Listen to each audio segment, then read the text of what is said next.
La minute crypto pour les nuls. La proof of stake POS, la preuve d'enjeu, en fait, c'est le mécanisme le plus courant en matière de blockchain avec sa petite sœur, la proof of work. C'est une alternative à la proof of work en matière de consommation énergétique.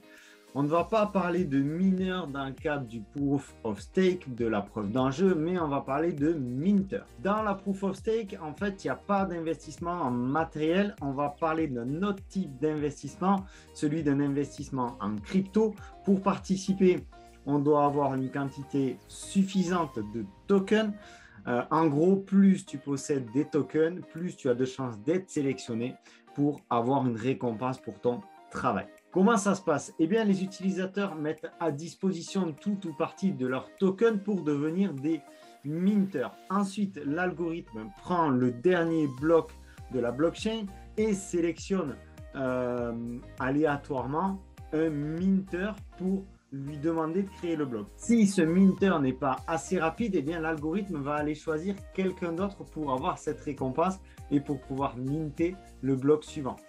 En fait, tout cela est totalement transparent pour nous, utilisateurs. Les inconvénients pour le Proof of Stake, c'est que c'est moins sécurisé que le Proof of Work.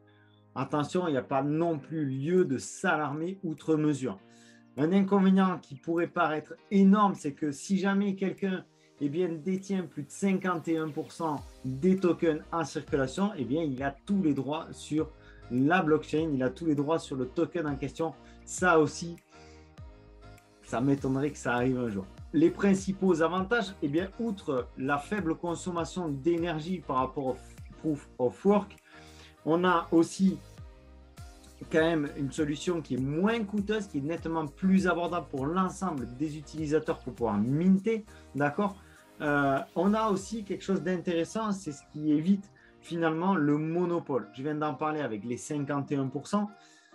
Mais on a aussi cette idée-là de monopole, parce qu'aujourd'hui, on a quand même des fermes de minage qui ont le monopole sur la proof of work.